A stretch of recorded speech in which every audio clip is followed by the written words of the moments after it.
ನಮಸ್ಕಾರ ಸ್ನೇಹಿತರೆ, ನನ್ನ ಮತ್ತೊಂದು ವಿಡಿಯೋಗೆಲ್ಲ ನಿಮಗೆ ಸ್ವಾಗತ. ಇವತ್ತಿನ ಮತ್ತೊಂದು ವಿಡಿಯೋ ಅಂದರೆ ಹರ್ಷವರ್ಧನ ಬಗ್ಗೆ ಸ್ವಲ್ಪ ನನಗೆ ಗೊತ್ತಿರುವಂಥ ಮಾಹಿತಿನ ತಿಳಿಸ್ಕೊಡ್ತಾ ಹೋಗ್ತೀನಿ ಸ್ನೇಹಿತರೆ. ವರ್ಧನ ವಂಶದ ರಾಜ ಹರ್ಷ.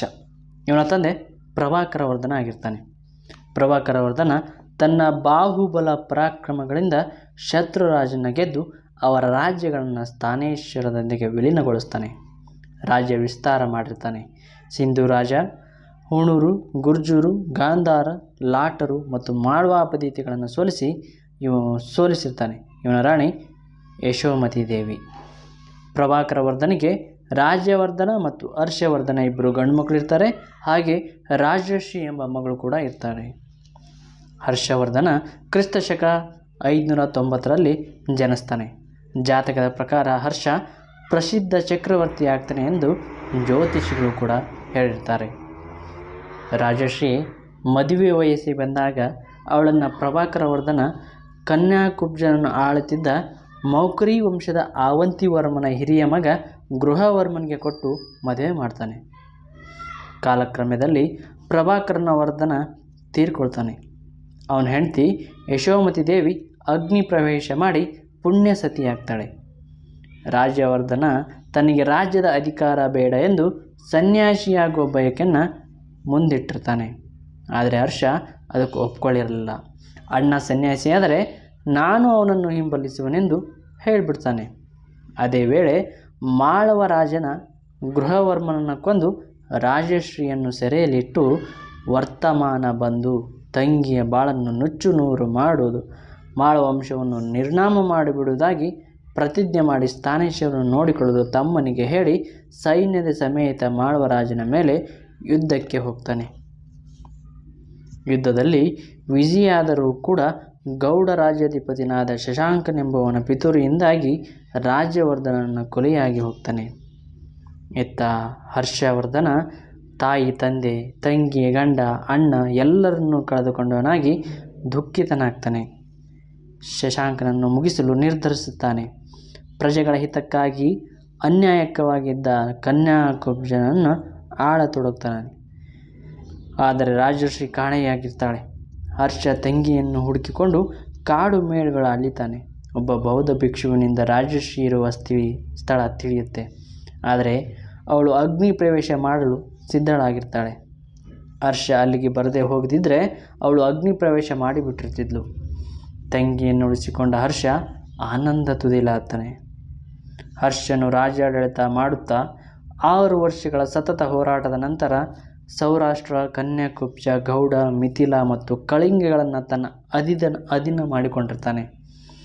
ಪೂರ್ವ, ಪಶ್ಚಿಮ ಹಾಗೂ ಉತ್ತರ ಭಾರತದ ಹಲವಾರು ಅರಸರನ್ನು ಗೆದ್ದ ಹರ್ಷನನ್ನು ಪ್ರಜೆಗಳು ಉತ್ತರಾಪತೇಶ್ವರ ಎಂದು ಕರೆಯುತ್ತಾರೆ. ಹರ್ಷನಿಗೆ ದಕ್ಷಿಣ ಭಾರತವನ್ನು ವಶಪಡಿಸಿಕೊಳ್ಳುವ ಆಕಾಂಕ್ಷೆ ಆಗುತ್ತೆ. ಆಗ ದಕ್ಷಿಣ ಭಾರತದಲ್ಲಿ ಕನ್ನಡ ಅರಸ ಬಾದಾಮಿಯ ಚಾಳುಕ್ಯ ಚಕ್ರೇಶ್ವರ 2ನೇ ಪುಲಕೇಶಿ ಪ್ರಬಲನಾಗಿರ್ತಾನೆ. ಇಮ್ಮಡಿ ಪುಲಕೇಶಿ ಎಂದು ಅವನನ್ನು ಕರೆಯುತ್ತಿದ್ದರು. ಹರ್ಷವರ್ಧನ ಅವನೊಡನೆ ಯುದ್ಧಕ್ಕೆ ಬರುತ್ತಾನೆ. ಆದರೆ ಪುಲಕೇಶಿಯ ಶೌರ್ಯದ ಮುಂದೆ ಹರ್ಷ ಸೋಲನ್ನೊಪ್ಪಿಕೊಂಡು 2 ರಾಜ್ಯಗಳ ನಡುವೆ ಸಂಧಿ ಮಾಡಿಕೊಂಡು ಹಿಂತಿರುಗ್ತಾನೆ. ಹರ್ಷ ಕವಿ ಪೋಷಕನಾಗಿರ್ತಾನೆ. ಇವನ ಆಸ್ಥಾನದಲ್ಲಿ ಬಾಣಭಟ್ಟ ಎಂಬ ಕವಿ ಕೂಡ ಇರ್ತಾನೆ. ಇವನು ಹರ್ಷಚರಿತ ಎಂಬ ಗ್ರಂಥ ಕೂಡ ಬರೆದಿರ್ತಾನೆ. ಹರ್ಷನಿಗೆ ಅಶೋಕನಂತೆ ಬೌದ್ಧ ಧರ್ಮದಲ್ಲಿ ಒಲವು ಮೂಡಿರುತ್ತೆ. ಬೌದ್ಧ ಪುಣ್ಯಕ್ಷೇತ್ರಗಳಿಂದೆಲ್ಲ ಸನ್ಯಾಸಿಗಳಿಗಾಗಿ ಸಂಘಾರಾಮಗಳನ್ನು ಕಟ್ಟಿಸಿ ಅನೇಕ ಸ್ತೂಪಗಳನ್ನು ನಿರ್ಮಿಸ್ತಾನೆ. ಹರ್ಷನು ಕನ್ಯಾಕುಬ್ಜದಲ್ಲಿ ಒಂದು ಧರ್ಮಕೂಟ ಏರ್ಪಡಿಸಿದಾಗ ಚೀನಾ ದೇಶದ ಯಾತ್ರಿಕನಾದ ಹುಯನ್ಸ್ತ್ಯಾಂಗನು ಮುಖ್ಯ ಅತಿಥಿಯಾಗಿ ಬಂದಿರ್ತಾನೆ. ಆಗ ಅಲ್ಲಿ ಆಳೆತ್ತರದ ಬುದ್ಧದೇವನ ವಿಗ್ರಹವನ್ನು ಚಿನ್ನದಲ್ಲಿ ಮಾಡಿಸಿ ಆನೆಯ ಮೇಲೆ ಇಟ್ಟು ಮೆರವಣಿಗೆಯಲ್ಲಿ ತರಲಾಯಿತು. ಹರ್ಷನು ಸಭಾಮಂಟಪದಲ್ಲಿ ಆ ವಿಗ್ರಹಕ್ಕೆ ಅಭಿಷೇಕ ಮಾಡಿ ಸಿಂಹಾಸನವೊಂದರಲ್ಲಿ ಪ್ರತಿಷ್ಠಾಪಿಸುತ್ತಾನೆ. ಹರ್ಷನ ಗುಣಶೀಲಗಳಿಗೆ ಹುಯನ್ಸ್ತ್ಯಾಂಗನು ಬೆರಗಾಗ್ತಾನೆ. ಧರ್ಮಕೂಟಗಳಾಗಿ ತನ್ನಲ್ಲಿದ್ದ ಸಂಪತ್ತನ್ನೆಲ್ಲ ಖರ್ಚು ಮಾಡಿದ ಹರ್ಷವರ್ಧನ ಒಮ್ಮೆ ನಿರ್ಗತಿನಾಗಿ ಹೋಗ್ತಾನೆ. ಅದು ಎಷ್ಟರ ಮಟ್ಟಿಗೆ ಎಂದರೆ ಮೈ ಮೇಲೆ ಒಂದು ಅಸ್ತ್ರ ಒದೆಯಲು ತಂಗಿಯನ್ನು ಬೇಡಿ ಪಡೆಯುವಷ್ಟು ನಿರ್ಗತಿಯಾಗ್ತಾನೆ. ಆದರೆ ಚಕ್ರವರ್ತಿ ಹಿರಿಮಾರುತ್ತಿದ್ದ ಸಾಮಂತರು ಅವನಿಗೆ ಕಾಣಿಕೆಯನ್ನು ಅರ್ಪಿಸ್ತಾರೆ. ಹರ್ಷನು ವಿದ್ಯಾಭ್ಯಾಸಕ್ಕೆ ಹೆಚ್ಚಿನ ಪ್ರೋತ್ಸಾಹ ಕೊಡ್ತಾನೆ. ಅವನ ಕಾಲದಲ್ಲಿ ನಲಾಂದದಲ್ಲಿ 10,000 ವಿದ್ಯಾರ್ಥಿಗಳಿರ್ತಾರೆ. ಇಂತಹ ಇನ್ನೊಂದು ವಿದ್ಯಾಪೀಠ ದಿವಾಕರ ಮಿತ್ರನ ಆಶ್ರಮ ಇರುತ್ತೆ. ಹರ್ಷವರ್ಧನ ಸ್ವತಃ ಕವಿಯಾಗಿರ್ತಾನೆ, ನಾಟಕಕಾರ ಕೂಡ ಆಗಿರ್ತಾನೆ.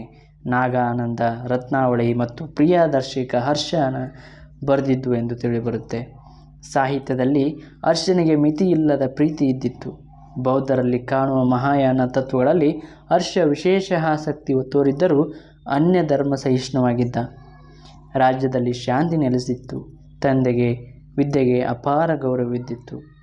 ಶೀಲದಂದೆ ಸೂರ್ಯನಂತೆ ಬೆಳಗುವನೆಂದು ಹರ್ಷನನ್ನು ಶೀಲಾದಿತ್ಯ ಎಂದು ಕರೆದಿದ್ದರು. ಎಲ್ಲ ಧರ್ಮಗಳಿಗೂ ರಕ್ಷಕನಾಗಿ ಬಿರುದನ್ನು ಸಾರ್ಥಕಪಡಿಸಿಕೊಂಡವನು. ಹರ್ಷವರ್ಧನ ಇತಿಹಾಸದ ಅಚ್ಚಳಿದ ಹೆಸರು ಕೂಡ ಆಗಿರುತ್ತೆ. ಸ್ನೇಹಿತರೆ, ವಿಡಿಯೋ ನಿಮಗೆ ಇಷ್ಟ ಆದರೆ ಲೈಕ್ ಮಾಡಿ, ಶೇರ್ ಮಾಡಿ, ಹಾಗೆ ನನ್ನ ಚಾನಲ್ನ ಸಬ್ಸ್ಕ್ರೈಬ್ ಆಗಿ ಅಂತ ಹೇಳ್ತಾ ಮತ್ತೆ ಮುಂದಿನ ವಿಡಿಯೋದಲ್ಲಿ ಸಿಗ್ತಾನೆ. ಅಲ್ಲಿವರೆಗೂ ನಮಸ್ಕಾರ.